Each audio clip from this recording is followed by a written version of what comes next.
Hi everybody, and welcome to this webinar hosted by the Mekong Club in collaboration with AntiSlavery International. We're really excited to be getting together today to discuss climate change and modern slavery. We have three great speakers from the Mekong Club, AntiSlavery International and Dublin City University, who are going to be getting stuck into the relationship between these two highly important global issues and the private sector. So there will be plenty of time to ask questions of the speakers, but we're also really keen to hear your views during this session. So I really encourage you, as you're listening to the speakers, to consider how modern slavery and climate change impact your business or your industry, as well as consider maybe how you personally can play a role in helping the collective response by leveraging the influence that you may have within your own company. As organizations, we're really very, very keen to be better engaging the private sector on this particular topic. So this is really an excellent opportunity to let us know what we can be providing to make this happen, be it through tools, resources, more trainings, and so forth. So please do be considering this during the session. We'll have a chance to hear your views during the discussion section at the end. Please also feel free to submit any questions to the speakers via the Zoom chat box. We'll also address these at the end of the session, or you can actually virtually raise your hand by clicking on the reactions button at the bottom of the Zoom panel. If you raise your hand, then we'll make sure we call on you to unmute yourself and give us your views. So thank you all very much for joining, and thank you to our speakers. Without further ado, I will pass over to Matt Friedman, the Mekong Club CEO, to kick us off. Well, thank you very much for that. Actually, this particular topic is of personal interest to me, partly because my dad was a world-renowned scientist and meteorologist, and he was talking about climate change all the way in the mid-1960s and how he anticipated, based on his research, that the world was eventually going to get to a point where climate change was going to take place. Even back then, they had data working on this. And so it's kind of a convergence between what my father did and kind of what I do, focusing on modern slavery. As I often do, I offer a couple of comments. Sometimes they're a little bit random at the beginning, but it's just my opportunity to just talk about things related to this particular topic or other things that came up in other webinars. So I'll begin by just basically saying that my first kind of direct exposure to this was when I lived and worked in Bangladesh. I was there for 5 years. And even in the late 1990s, we were seeing, because Bangladesh is pretty much at sea level and in a lot of different locations, the water beginning to rise, erosion along the coast taking place. And I saw this partly because during the time that I was there, I did a fair amount of work looking at human trafficking as it related to shipwrecking.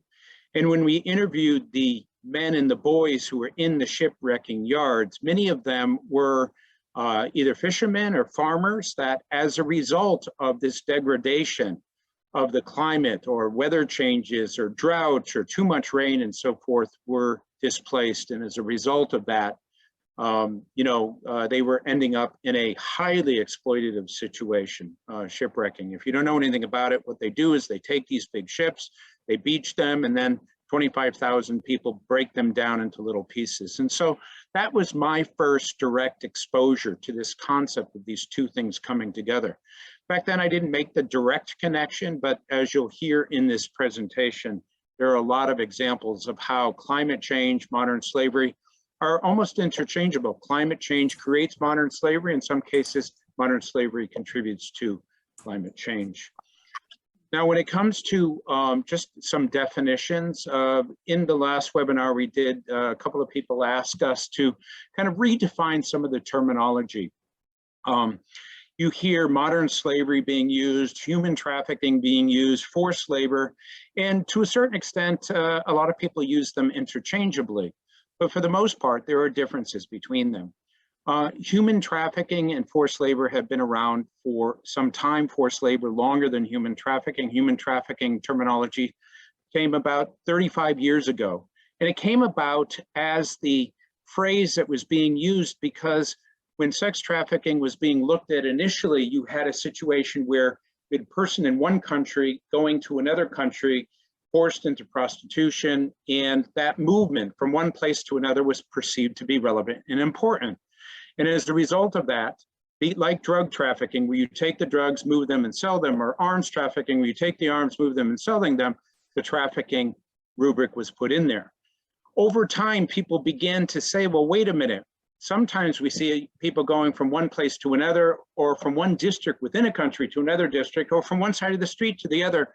You know, why should we focus on the movement? Shouldn't we focus on something else?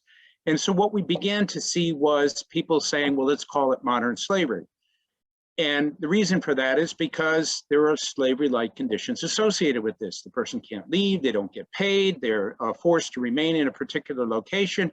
And so modern slavery became kind of the new terminology that a lot of people are being used. And then you can see subsets of this. I've just added a couple of additional, contract slavery, debt bondage. So there's kind of a configuration associated with this.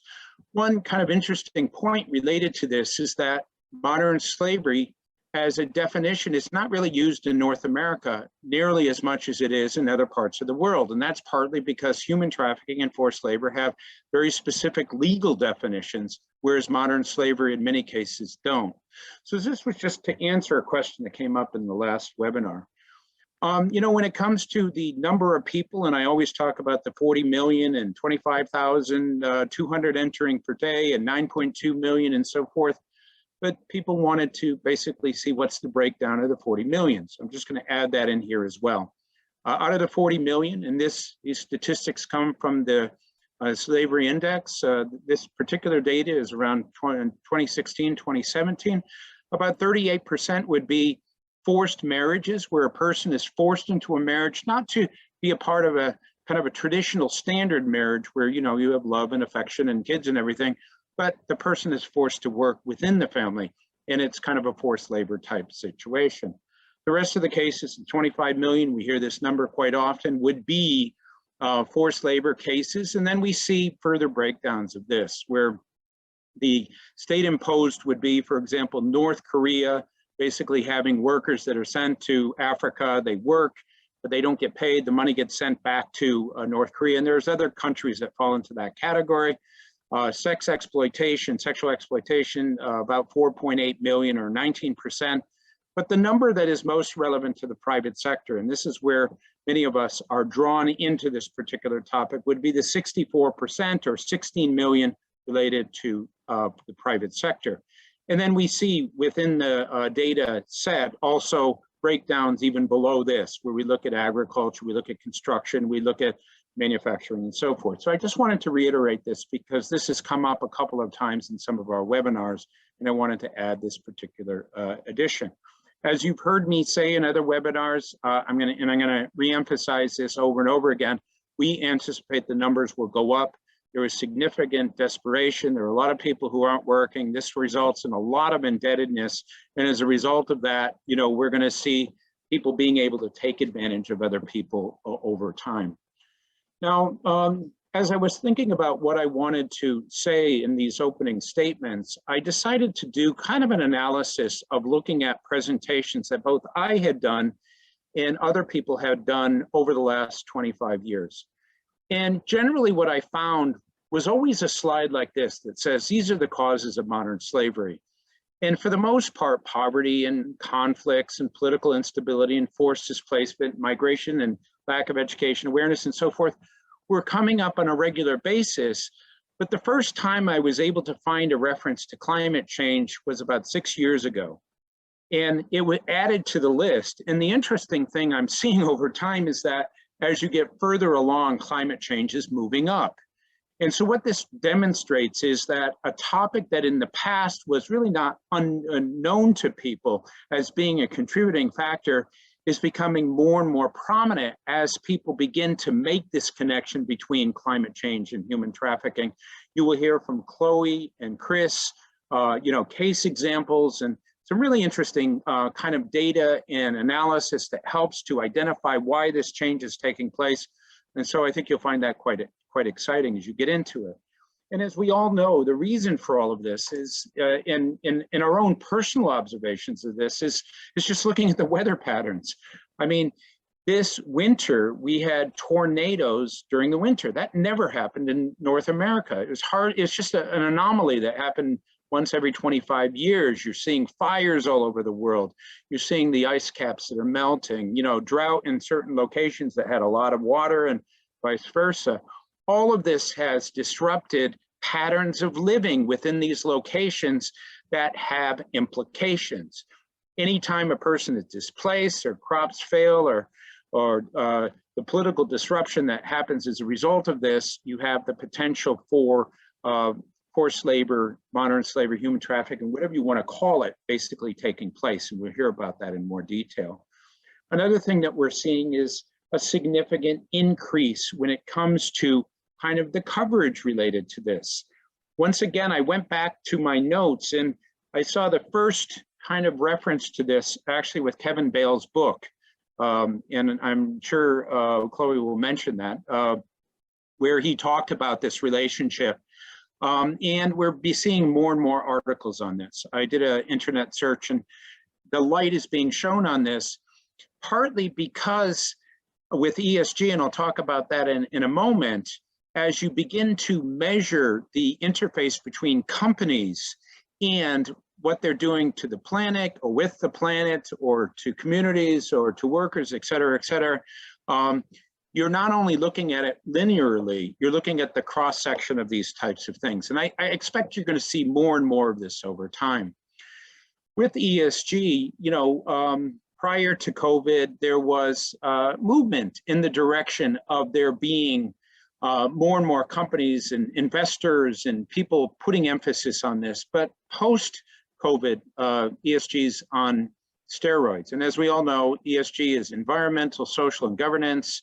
Environmental focuses on, you know, the relationship with the planet. The governance is kind of what happens within the organization in terms of, fairness of employees. And the social side has human rights, modern slavery, and various other things in that. The interesting thing that we have seen over time, though, is, for example, let's say that you're a car company that has electric cars, you would get points on the environmental side. But as we look at the fact that cobalt, in order to kind of support these electric cars, comes from the Congo, where you see a lot of child labor and modern slavery and so forth, you have kind of a negative. And so I think what you're going to see over time is this balance between trying to figure out the positives and the negatives, which really hasn't happened, but more and more articles seem to be focusing on this. When it comes to the Mekong club's kind of involvement of this, we're in kind of a steep learning curve to understand the topic and share this information as much as possible. We've had requests from some of our partners to look at policy statements related to this. And so we're making references to kind of what we're seeing out there in the real world with other companies doing this. We're encouraging companies to have a point person or an individual or a team that focuses on this relationship. Once again, you may have an E group or you may have an S group, but not so much a combination, but we think that that's relevant and important. We're doing this webinar. We'll provide trainings on this, advice and guidance and everything else that we tend to do. So with that, I'm going to end and kind of hand this over to the presenters today. I think you're going to hear some really interesting things. And once again, this is a very, very important topic that I think all of us need to really pay attention to, because it's something that is going to be discussed more and more in the future. Thank you very much. Thank you, Matt. Chloe, if you want to bring up your slides. Just a reminder, everybody, if you do have any questions for the speakers, feel free to pop them into the chat as they're speaking. We have plenty of time at the end for question and answers. Thank you. Great, thank you. I'll share now, and just to warn, I'm getting that message that my Wi-Fi is unstable, so I might go off video while speaking if I'm sharing my screen at the same time, but we'll see. So thank you, everybody, and thank you very much to Mekong Club for inviting me. So I'm Chloe Cranston. I'm the Business and Human Rights Manager at AntiSlavery International. I'm based in the UK, but my work covers the globe, so to speak. Just before I get into the subject, I expect some of you don't know who we are. So just to give a little bit of a spiel of AntiSlavery International. So as I said, it's a UK-based organisation, but with global coverage. We're very proud of the fact that we're considered the world's oldest human rights organisation. So we've now been working for over 180 years.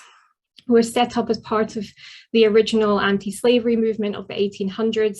And we've worked all through that time in one form or another to today. And now we work to address contemporary forms of slavery.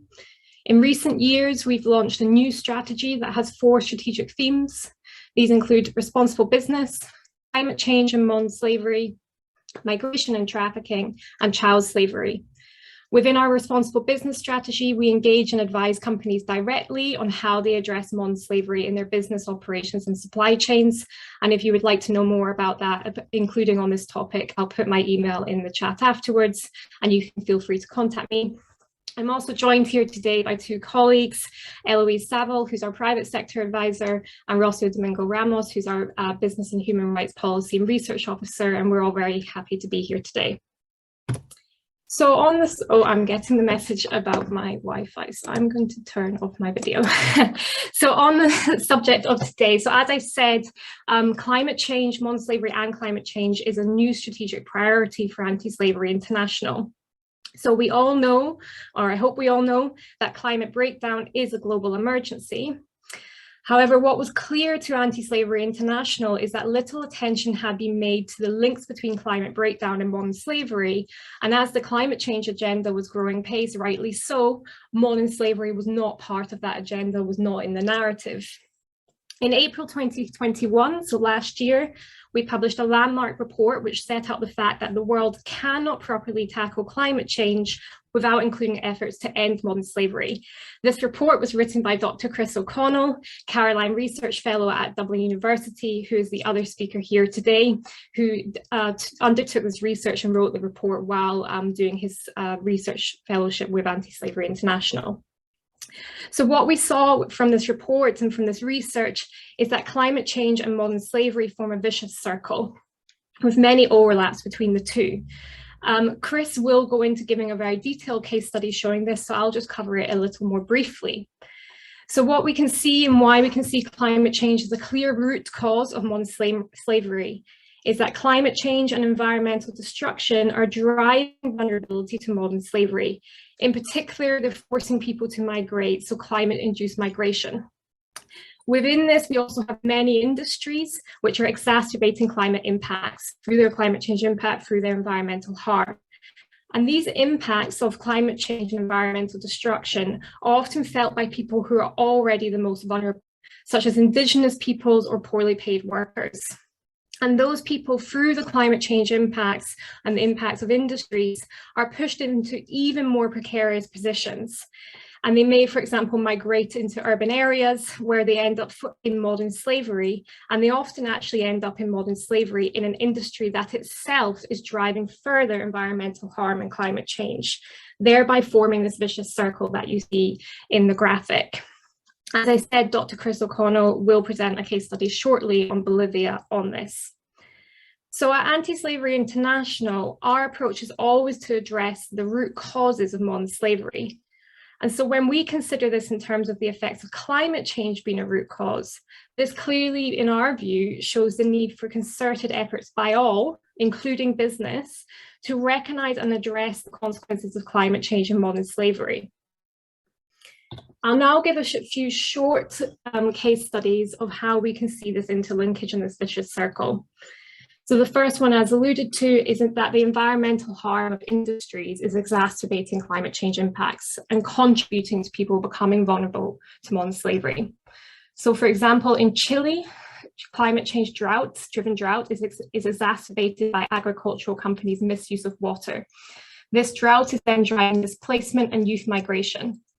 These migrants are then ending up in forced labor in the agricultural industry, forming again this vicious circle.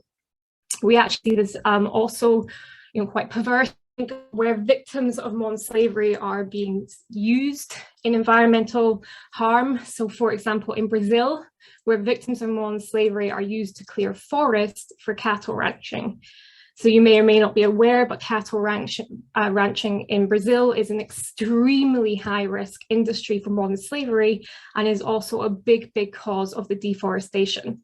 And so we see modern slavery and deforestation coming together there. Similarly, in the brick kilns in India, there is a very high correlation between labor abuses and non-environmentally compliant kilns. Then we see where climate change is causing livelihood destruction and migration. So for example, from rural or coastal areas inland to urban areas. And these migrants are then becoming vulnerable to modern slavery.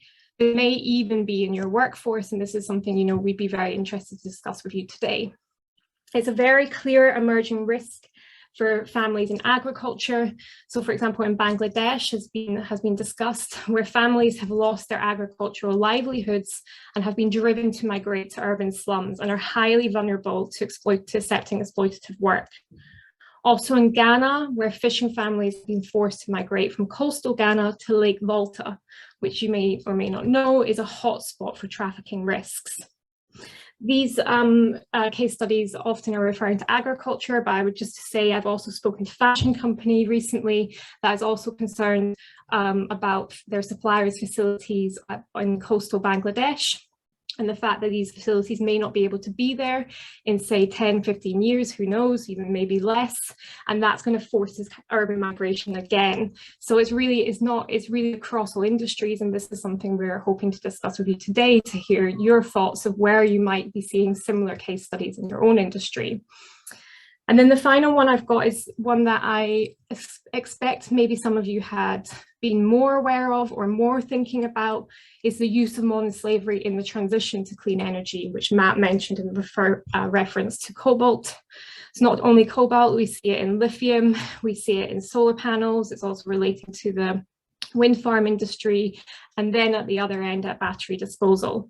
So the many different examples there. And then, as well as obviously, you know, the clear imperative based on what I've just said, there is also a legal imperative to increasingly recognize the interlinkage.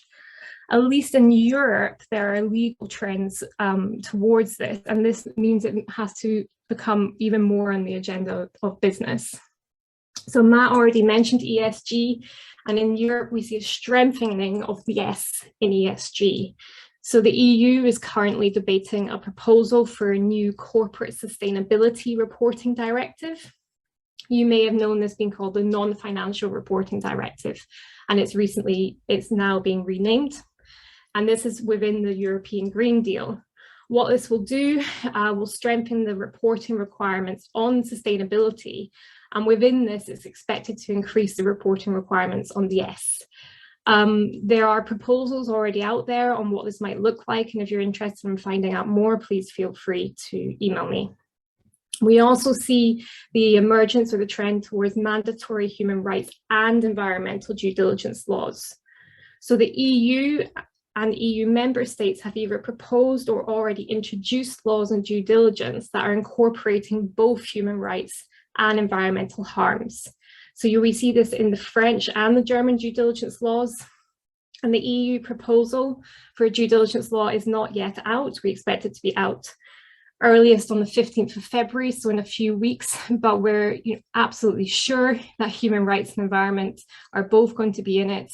And we even understand that climate change obligations are likely to go throughout the entire supply chain on it, but that proposal is still to be published. And here in the UK, where I'm based, there's also calls for the new Environmental Act to extend to human rights. This has been supported by business, and we also have a call in the UK supported by business for mandatory human rights and environmental harm.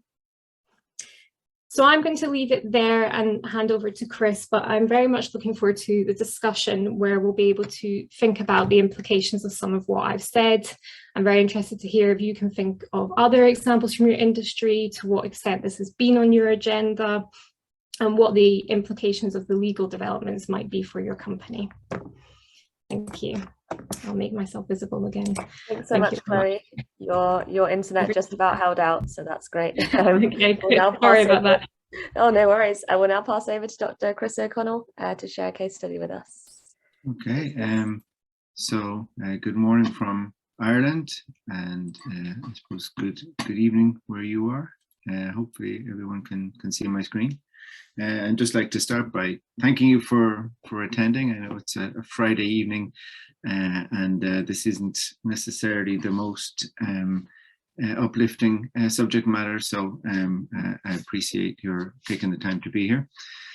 So I'm going to just, I suppose, delve into these dynamics of this vicious circle in a little bit more detail, and just, I mean, in this photograph by excellent photographer Sean Hawkey features in that report that I authored, Chloe mentioned, and shows a family in Bolivia, quinoa farmers who have lost their crop due to drought. But I suppose, I mean, one thing that is important to me to note is not only these interlinkages between climate change, environmental degradation, and modern slavery across space, but also over time. And these are dynamics that have historical roots, and I think that's something, you know, to bear in mind, and very much came up in a conference, an intersectoral conference that I helped organize with AntiSlavery International and the Wilberforce Institute in the University of Hull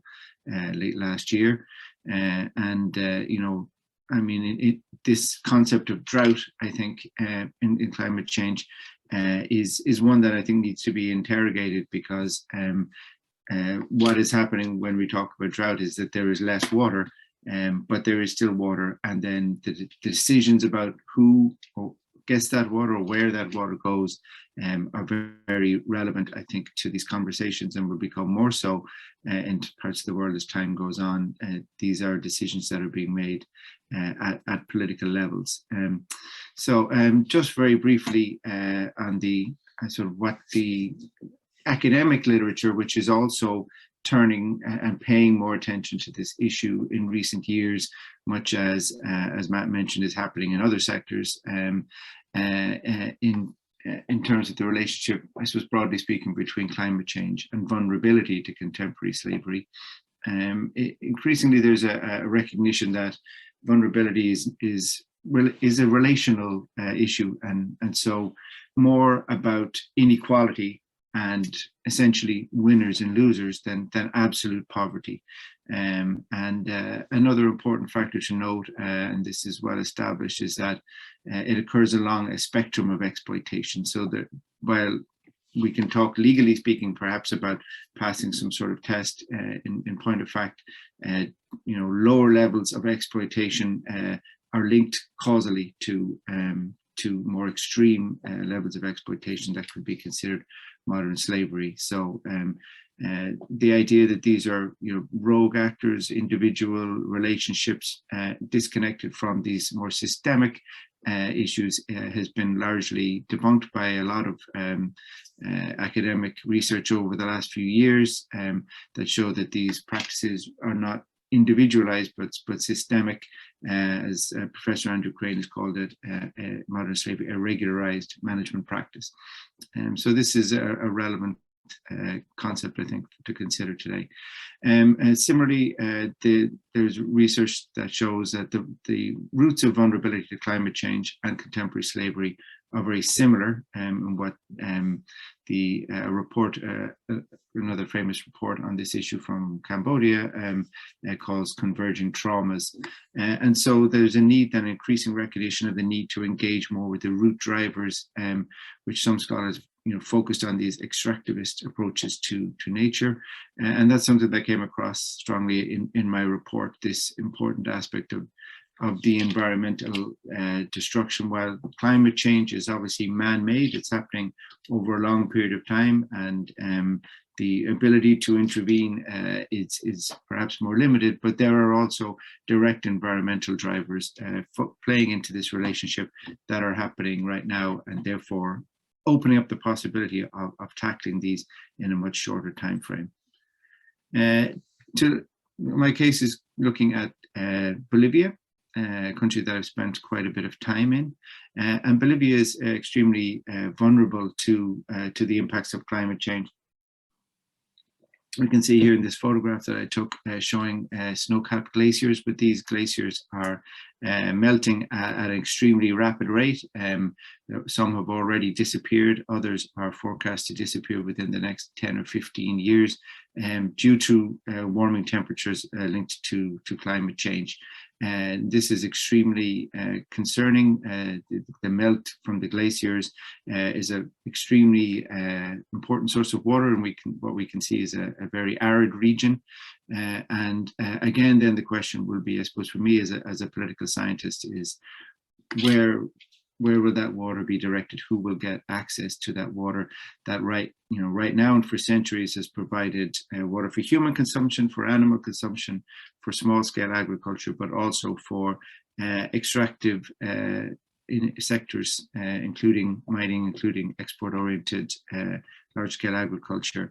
And so an interesting aspect of this is that the government that was brought in 2006 very much promised to defend the Mother Earth and the rights of Indigenous peoples, and has done so on some levels, but has also then pursued with increasing speed an extractive development model based on fossil fuels, mining and agribusiness, and increasingly focus on these transition minerals such as lithium that Chloe has referenced.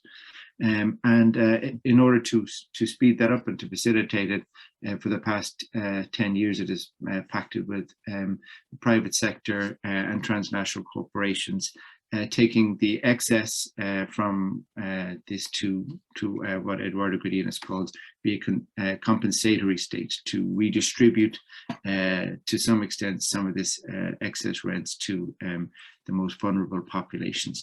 But the problem with that model is that it does not address the root causes of climate change. It cannot prevent disasters from happening and from livelihoods being stripped away.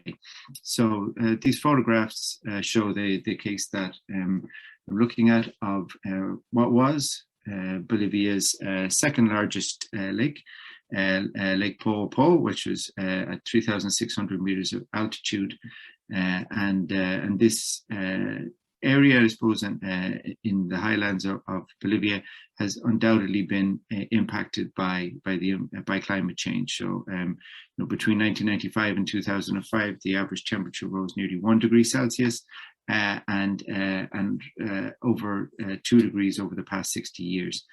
So, when this lake disappeared overnight, as we can see in these dramatic photographs, in 2015, at the time, the immediate reaction, both from local and central government, was to attribute this entirely to global climate change. And this is an interesting phenomenon, and one that we need to be conscious of, in that climate change can become the sort of, if we talk sometimes about victimless crime, this is almost like the crime without perpetrator. And so it, in a way, lets governments and businesses off the hook, because we can put this down to a global phenomenon outside their control. But in fact, more research that came afterwards showed that this, in fact, rather than being a natural event, purely natural event, was actually quite a predictable event, and was preceded a year before in late 2014 by a massive biodiversity die-off alongside the lake that saw about 3 million fish die and several thousand birds, including flamingos that use this area.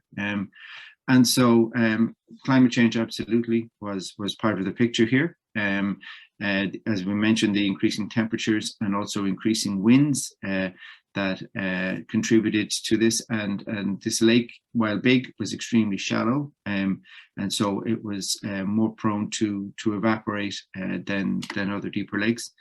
But this is only a part of the picture, and I think we need to be clear on the other contributing factors, because they're the factors that can, as I mentioned, be more easily addressed. So subsequent research has shown that 4 other factors played a huge role in explaining this disappearance, which made headlines around the world, but was billed again exclusively as an impact of climate change. So one aspect was the withdrawal of water from mining. there is a lot of mining in this region, a mix of different types of mining, different minerals, but also of different companies. So we have state-owned companies. Most of these actually were formerly set up and established by transnational mining companies, but later nationalized by the state. But we also have then companies or plants, mines, and also smelting plants that are operated by transnational mining companies, some of which have closed, but there remain tailings dams still in existence, and also cooperative mines, which is a particular Bolivian phenomenon. And while they sound, I suppose, somewhat nicer using the term cooperative, they are in fact very hierarchical organizations and associated with extremely crude forms of extraction using high labor concentration and allegations, although it's very difficult to substantiate these, but very, very credible allegations of high degrees of labor exploitation, subhuman working conditions in the cooperative mines in particular. And so this is the situation that one of the elements that contributed, where water was being extracted. For one state-owned tin mine in the region, it's been estimated that it requires 20,000 liters of water per day. And also allegations were made to me of a privately run mine that upstream from this in the river that feeds the lake and provided 90% of the water, that this water was being diverted in an indiscriminate manner. Another aspect was the water withdrawal for agriculture, again, further upstream on both sides of the border with Peru. There is a boom, particularly in the quinoa crop, but also potatoes and cattle, predominantly for exports. This grew hugely over the years. Between 1980 and 2011, it grew by 45%, and then by a further 60% in the subsequent 5 years up to 2016, which is where we can see that second photograph there. So estimated that 50,000 hectares were being irrigated on the Peruvian side of the border, and over 10 on the Bolivian side. And then the contamination from mines, and particularly heavy metals feeding in from, there's zinc, there's lead, there's silver, tin, gold mining, all taking place in this region. And all of this went into the water, is implicated in this huge biodiversity die-off in 2014, but also in the disappearance of the lake, because it was already shallow, but these residues filled it up further, made it even shallower. One expert talked about this biodiversity die-off as being a combination of these high temperatures and this residues that cause what it described as a toxic soup that ultimately killed off the biodiversity in the region. And then there is other pollution coming in from towns and cities nearby, largely uncontrolled. And I mentioned the cooperative mines. And while those are smaller operations, many of them have links to large transnational corporations and sell the small nuggets that these many workers who go into these largely bankrupt seams are able to extract in terrible conditions. They're sold into supply chains of major companies. And it's in Spanish, I'm afraid, but I just came across this graphic from the BBC World that just gives some element of idea of what was happening in this lake, where we see zinc, gold, silver, lead, and tin mining. And then bringing about, we have lead, arsenic, cadmium, and sulfur in the waters in the lake. So what were the impacts then of this? Well, we had an indigenous group called the Urumaratos, who have been living in this region for hundreds of years. In fact, they give the region its name. The largest city there is called Oruro, which comes from Uru, and this their name literally translates as the people of the water. So they lived on and from this lake for hundreds of years. And when the lake disappears, this has obviously had a devastating impact on them. A local NGO has described them as the world's first climate refugees. But their history goes back a long time, and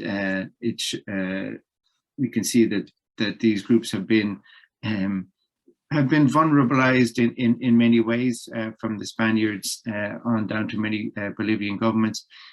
But we're also very extremely resilient and able to combine some fishing which was their predominant economic activity, with some small-scale farming. But this disappearance of the lake and the die-off that preceded it has devastated these communities. So we can talk about the impacts of the biodiversity loss, and linked to that then the loss of livelihood. It has caused an extremely strong displacement, and we'll talk about that a bit more in a minute, but certainly entire families. I was told about one community in Puñaca that went from having a small community that went from having 14 homes to just 4.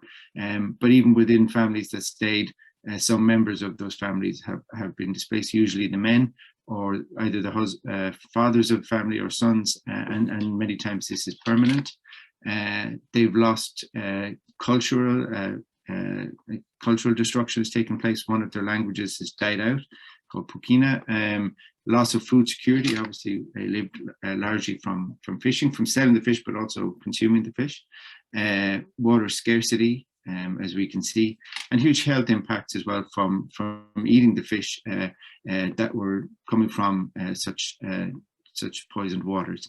And finally, as we'll focus on now, it has increased vulnerability to forced labor exploitation. And one glaciologist has referred to this as a genocide in slow motion.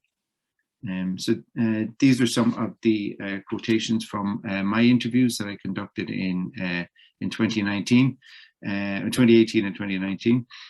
So first of all, a recognition from the Ministry of Agriculture about these overall dynamics, the migration problems because of the reduced crop yields and impacts on livestock, and this being the daily experience. So while we can talk and often focus, and as we often do in the media, often do on the sudden onset or sudden impact events, large storms or severe droughts, what's happening around the world every day are these slow onset events, this drip feed of increasing difficulty in surviving, that is contributing to certainly a slow motion disaster, if not genocide. And another quotation here is relating to what Chloe already mentioned and what I focused on in my report.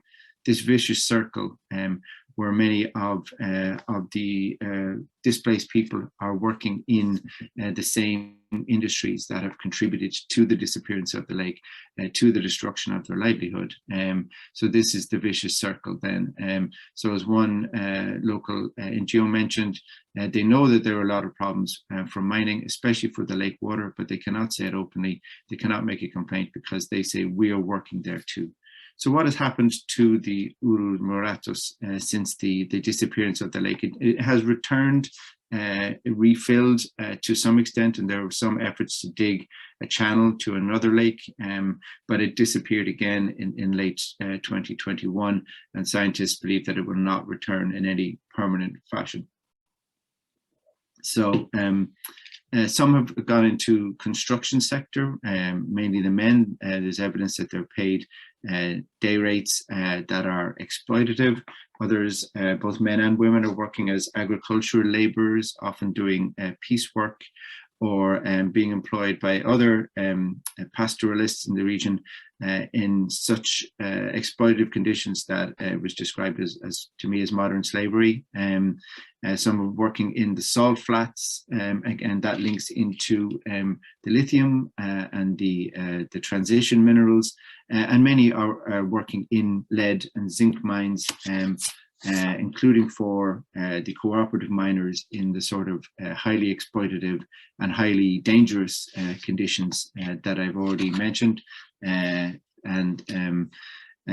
These are, as I mentioned, have been defined by, or what someone called a central characteristic of this business model is labor exploitation.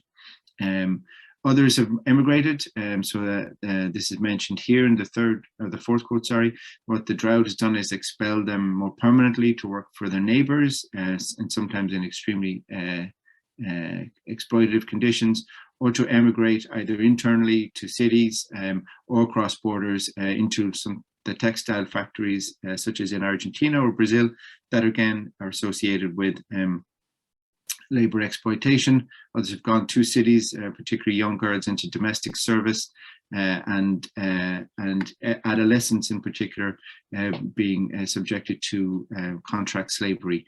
And so this is the tragedy of it, that we have sons working for industries that have helped to destroy the livelihoods of their families. And as one present leader mentioned to me, he said there will be money, but there will be no food. And I said that is the point that we are reaching. So money from mining, which makes up huge percentage of Brazil's national output, money from exporting agriculture, but no food security, and the question of who then will get that money and what will it be used for, because it cannot replace these things that have been lost. And so this is what I mentioned here, this litany of failures, and there's plenty of blame to go around here. The focus tends to be on the government, but it has not acted alone, but it certainly has not acted sufficiently either.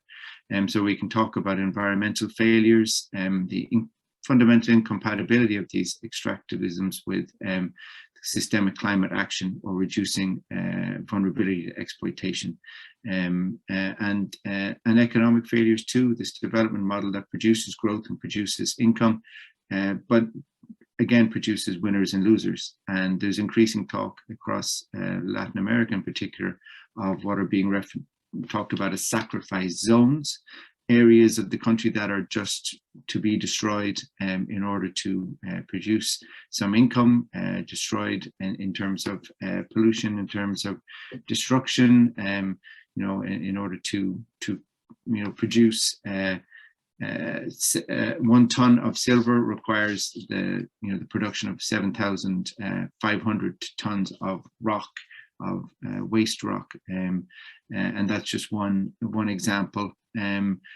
Similarly, with something like lithium, it requires approximately in the salt flats 2 million liters of water to produce 1 ton of lithium. So, who is deciding who is being sacrificed? Because it is not just regions that are being sacrificed, but also these peoples, and they have rights in particular not to be exploited.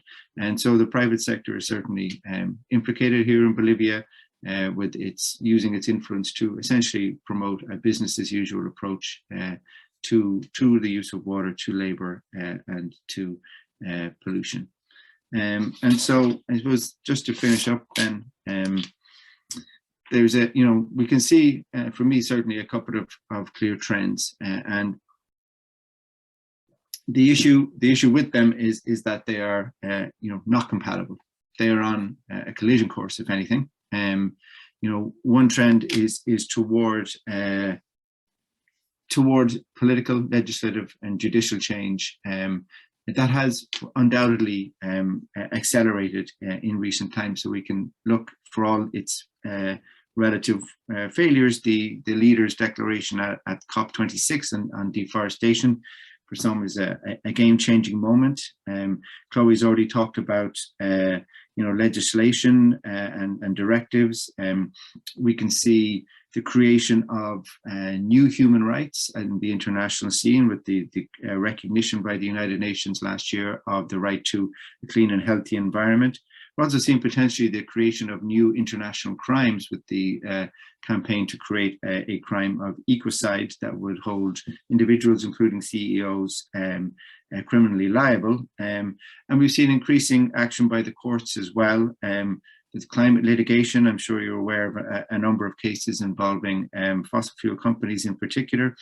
But also we've seen increasing recognition and upholding of human rights, such as the indigenous right to free and prior informed consent, as upheld recently in courts in Peru, and the increasing recognition and upholding of the rights of nature, such as in a recent case in Ecuador. And in both cases, the implication is that mining concessions will have to be revoked and some form of reparations will have to be made. And we also have events in Chile going on at the moment with the writing of a new constitution that is talking about annulling mining concessions on indigenous lands. So all of these are happening and are being driven by significant social mobilizations. We saw recently in Serbia huge nationwide protests relating to the contract for lithium, and all of these aspects are taking place, and many times resulting in violence. We can see the reports from Global Witness. I think it was 227 land and environmental defenders murdered in 2020. Those who are at the forefront or the front lines of this climate emergency.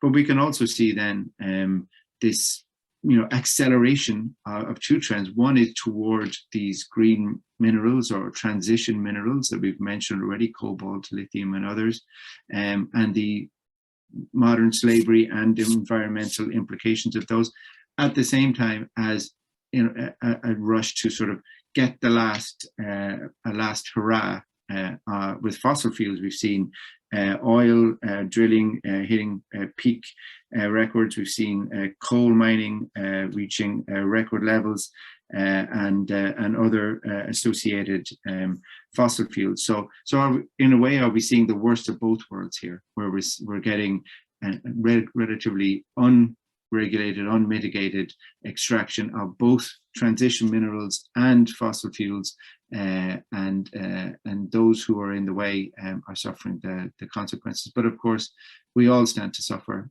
because all of these are driving climate change. So to finish,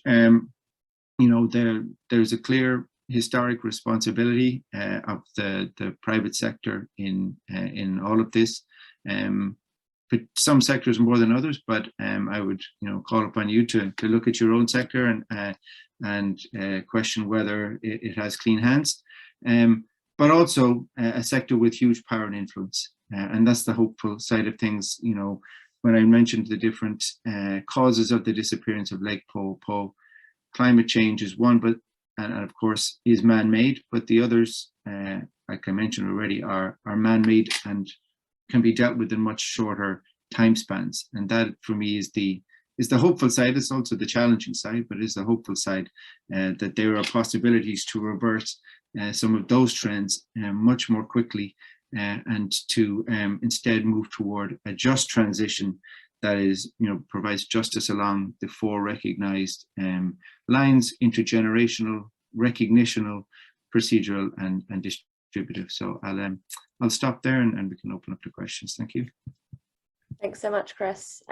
Yeah, just a reminder, if you guys have questions for the speakers, please put them in the chat box, or you do the little virtual raising of your hand, and we can make sure we get to those. We're also really keen to hear insights from the audience, like how do you guys see these issues impacting your industries? What are you seeing kind of out there? And also at the same time, what do you need from organizations like Mekong Club and AntiSlavery International to better educate yourselves and your teams and better equip you guys to address these vast and quite complex challenges that we're seeing?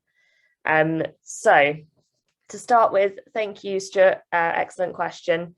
I think I'll pose this question to each of the speakers in turn for your views. So maybe Chloe to start with. So in situations you guys have described a vicious circle, how is this vicious circle broken in a positive way? And are there any examples of this being done successfully? So I think, as I said, I really welcome quite a discussion from this and to hear from some of the companies in the room. I think the overarching piece for me, and this is what I'd be interested to hear from the companies, is how companies address environmental and social issues, including modern slavery, but broader than that, in a holistic way.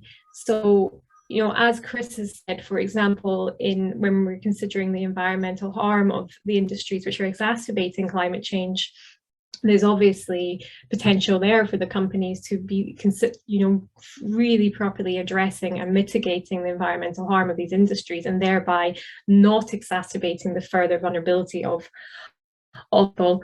If we go around the vicious circle as well, to what extent are companies trying to address if they have migrants in their workforce, in their supply chain, who are migrants as a result of climate change? So as AntiSlavery International, we always talk about migrants being one of the groups at one of highest vulnerability of modern slavery, of trafficking, of debt bondage, and so on.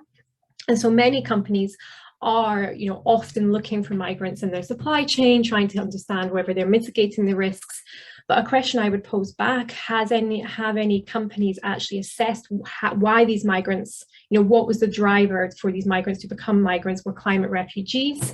Many migrants do it for economic opportunities, but are companies aware where they have climate refugees, to use really the clear language, in their workforce, in their supply chains? Have they addressed the vulnerability of having such a workforce? So for example, in Bangladesh or in Ghana, the two examples I said, where we see coastal to urban migration, are those migrants, are those refugees ending up in your workforce? Are you addressing the vulnerabilities and making sure that they are not falling into debt bondage? And then it goes back to the environmental harm and mitigating the environmental harm. So I think, if we do manage to get into discussion stage, what I would be interested to hear is, in companies' environmental impact assessment approaches, and then in their human rights due diligence approaches, to what extent are companies able or currently bringing these together to consider the issues interlinked? I'll stop there. I'm sure Chris and Matt have anything much to say. Sure, Chris, would you like to share your thoughts? And please do raise your hands, those in the audience, if you'd like to share. We won't bite, and we're really keen to hear your views. Sure, yeah, thank you. So my report that I mentioned was actually called From a Vicious to a Virtuous Circle. So it tried to think about at least some principles that we could focus on in terms of addressing this issue. And so things like empowering communities, for me, is a big one. Without wanting to start a stampede or a rush toward simple solutions, but things like indigenous and other agroecological food production systems have been proven to be have the possibility to produce a food security and actually healthier food. There is also, I think, increasingly recognition of the importance of indigenous peoples in terms of protecting forests. I think it's in Brazil, a recent ILO study showed that forests that were under indigenous management were 27 times less deforested. But I think, from a private sector perspective, it's starting with what Chloe said. My view would be, I used to be a lawyer, and so I think part of what I would feel would be, the onus of proof, I think, needs to be shifted, rather than let's assume that there's no problems in our supply chains unless someone proves otherwise. I think that needs to be inverted. I think you need to say, let's assume that there is, because there probably is. And so if that were the case, what would you do? How would you react then if you were to say, okay, there likely is at the very least, are somewhere along the line, activities are causing vulnerability.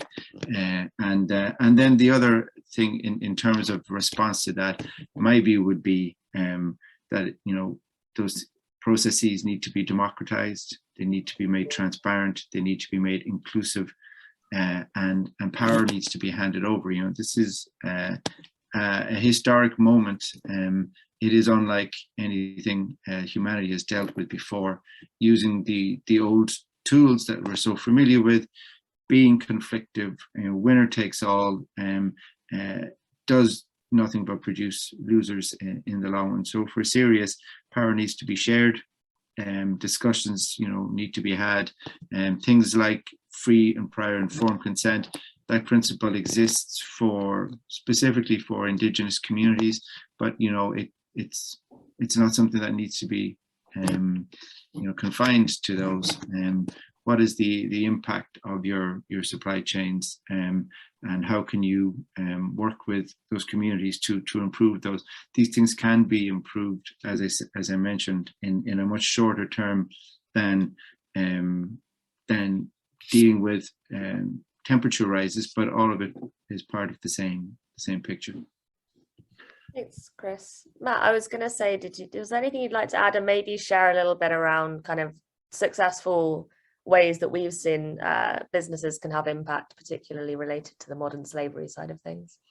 Well, prior to this week, I had conversations with a number of different organizations, and I said that this webinar was going to take place. And I was surprised at how surprised they were that, in fact, this topic was a topic. If individuals don't know about an issue, they're not going to care. If they don't care, they're not going to do anything. And so what I think is really important is that we just need to get the word out. We need to talk to companies and businesses and help them to understand that this exists. But the other follow-up question that always comes along with that is, okay, well, what are we supposed to do?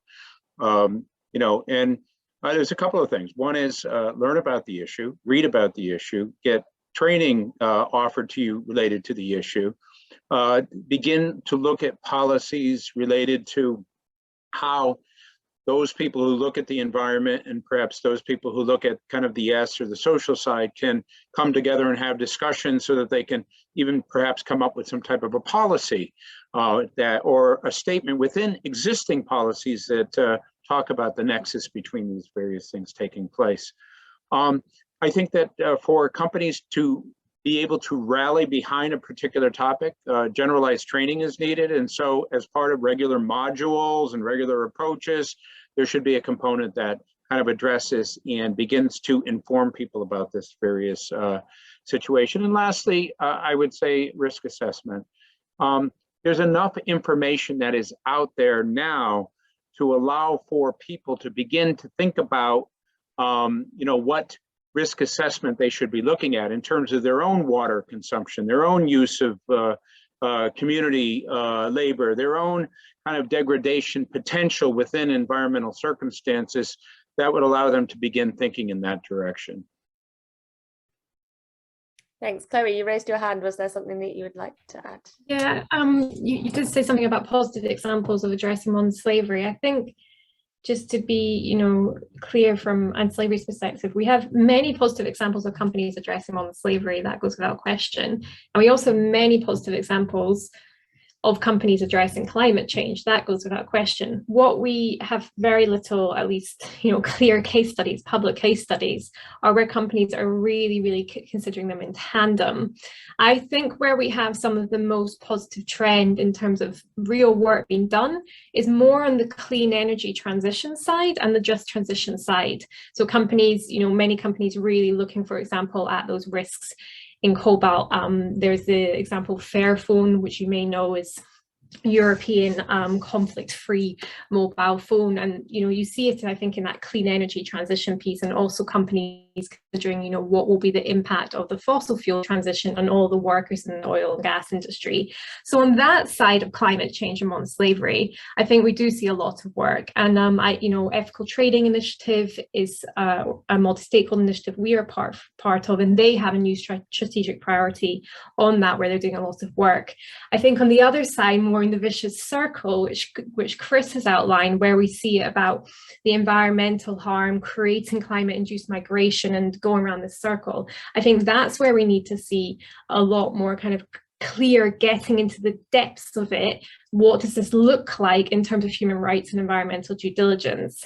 And I would just say I fundamentally agree with Stuart Cranfield that the ESG paradigm and narrative and everything around ESG has arguably not been helpful in this regard. You know, we've seen an enormous focus on the E in it, where S has continued to just kind of fall back. That may start to change, but it's still not leading to holistic ways of approaching it. Even if we look at the EU standards, which are about to come out, it's a list of, you know, what you have to do around environment and then a list of social, but it's not bringing them together. I do have some examples of where issues such as conflict and social issues have been thought about more. And I think that brings a framework that could be used on environment and social issues. But yeah, I think I'll leave it there. Okay, Stuart, did you want to unmute and kind of make a comment around it? Yeah, and I think Chloe's probably taken, you know, the question I put in the chat. You know, I think from you know, a company perspective, we react in ways that, you know, what do consumers, what do organizations expect of us as a brand and a business? And for those who don't know me, I work for Clark's Shoes. You know, we react to legislation. It is very siloed. You know, we get legislation on environmental impacts, we get human rights due diligence legislation that's very S focused in ESG. You know, the way it's driven is driving it into silos. Whereas, you know, as has been shown in the presentations, the two are interdependent. And we need to take the joined up holistic approach, which when you're in an organization that's reacting to, you know, different pressures from different places, you create siloed structures that don't work together. And it does need, I think, you know, a holistic approach rather than looking at, you know, the E and the S independently in their respective silos. It's got to come together to address some of the problems and situations that you've talked about. Just say and something. I haven't got the magic answer either, I'm afraid, but you know, it needs greater integration between them because of the interdependence.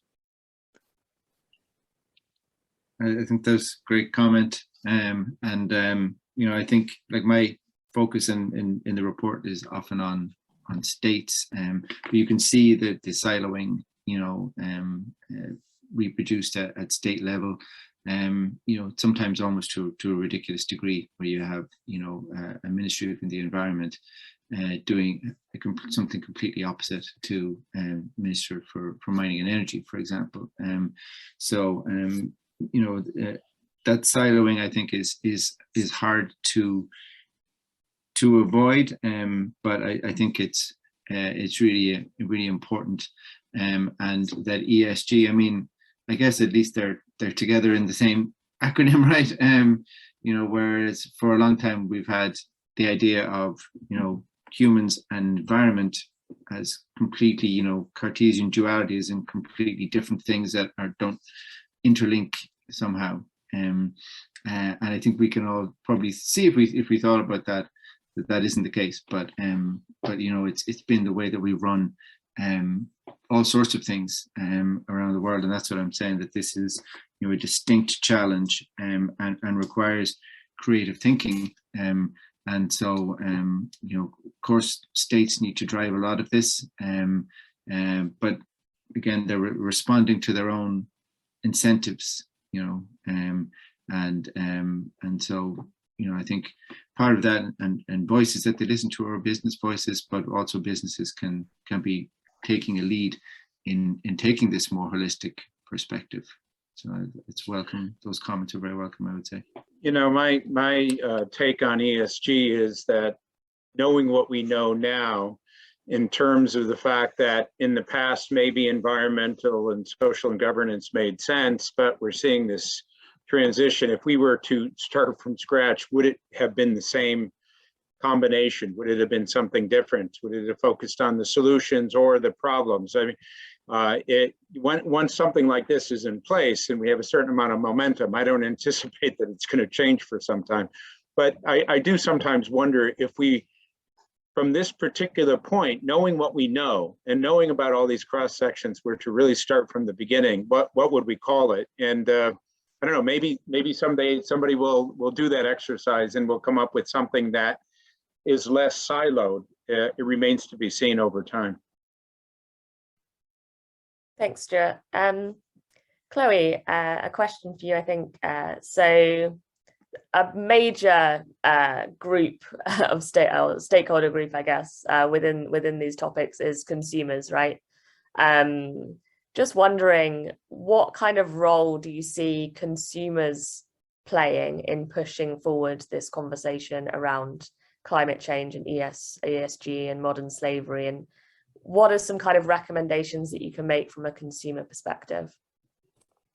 Yeah, so at AntiSlavery International, we're quite clear actually that the burden of responsibility shouldn't be on consumers in terms of, ethical choices and so on. I personally see some issues in terms of social inequality around that and so on. And also the evidence about the role of consumers in modern slavery is increasingly showing that basing it solely on their consumer choices does not actually cause, large-scale change, particularly, to put crudely, as long as you have the 16p cabbage on the shelf, people will still buy the 16p cabbage rather than 80p. So really, where we would see the role of consumers, and this is something AntiSlavery International does, is the role of consumers in pushing, going back to Chris's point, pushing governments to introduce the right laws. And so, we are really, really working on how consumers can support our calls towards mandatory human rights and environmental due diligence, making sure these laws have teeth, making sure they work. I think then it's the role of the governments to introduce these laws and the role of business to work with everybody, so including with civil society, including with trade unions who are very key to these discussions, including with other representatives of vulnerable peoples, to think about what actually works, going back to Stuart's point, and to make sure that those solutions, are actually people driven rather than headquartered down approaches that are unlikely to apply to the situation. But yeah, in short, really the role of consumers is to use their role to push for change by governments who ultimately have the responsibility to protect people from corporate harm and climate change. Thanks, Chloe. We still have a little bit more time. If anyone else wants to be brave and raise their hand, we'd love to hear your views and comments. But in the meantime, Matt, a question for you.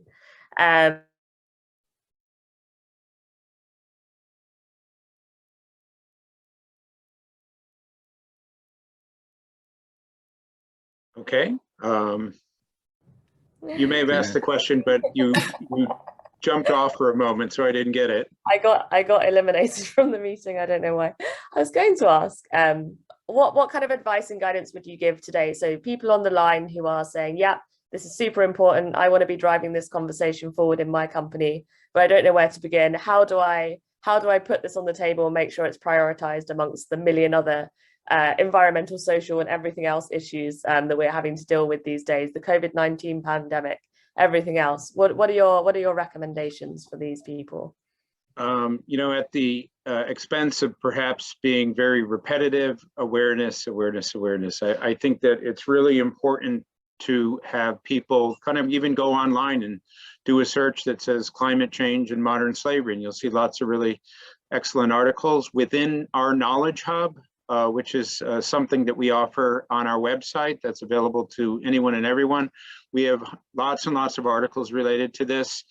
Chloe, I'm going to ask you to kind of state Kevin Bales's book on this. I'm so embarrassed to say that I forgot the name of it, but it's a great book. It really does go into detail on this, and your organization and Kevin and others were fundamental in the process of helping to bring the nexus between these two together. And so perhaps you can just kind kind of state what that is. But, you know, getting to know the issue and then opening up your eyes as you begin to, within your own experience, see things that look like relationships that could be driving, you know, I can see that the book is here, Blood in Earth, driving these symbiotic relationships that exist, and then being, you know, open to kind of brainstorming what are the remedies, what can be done, you know, how can a company be a part of the solution is an important part of the process. Thank you, Matt. I just say on that as well, and just briefly on Kevin Bell's book, it is a good book that brings a lot of attention to this. The only thing I would say is that it focuses, and that was why I pitched my report as a vicious circle. It sort of focuses on one side of the circle, which is the contribution of those in modern slavery to worsening climate change, but not on the relationship between climate change and driving people into conditions of vulnerability to modern slavery. So I was, one of the things I tried to do was sort of complete that relationship or flesh it out. And I mean, I agree absolutely with Matt about awareness. You know, again, another goal of the report was to make this cognitive link, you know, to understand this relationship so that then others, including people on this call, can then start to make more specific links within their own sectors and their own areas. And so I would say awareness, but also to take charge of your education a little bit on this, you know, use your problem solving skills that you undoubtedly have to apply those to this challenge. Take the framework and, you know, make it more specific to your sector. And yeah, I mean, probably then it would be about raising awareness with others within your organization too, and helping them to make those links.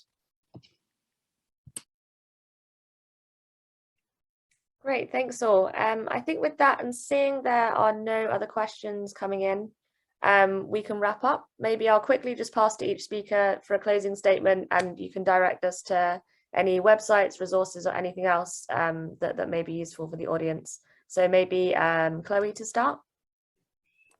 Great, yeah, thank you. As said, I'm happy for anybody to reach out to me one-to-one if they want to discuss anything I've said in more detail. As said, you know, this is a new strategic priority for Anti-Slavery International. We have produced these landmark reports. We're very heavily involved in COP work last year. However, it's something we want to continue to explore over coming years. And so if there is a company here which, you know, is thinking based on this or was already thinking, you know, we want to take this issue seriously, we want to really look at how we can think about addressing these issues coherently, please get in touch with us. You know, it'll be something we'll be really happy to discuss with you about what might work, about different approaches, knowing that there probably is going to have to be some trial and error in this because it is something a little new. And otherwise, yeah, thank you everybody for your time and great to hear your thoughts, Chris, as always, and Matt as well. Thank you. Chris, can you remind us of the name of the report and any other resources? Yes, yeah. So I think there may have been a link posted to it there, but it's from a vicious to a virtuous circle.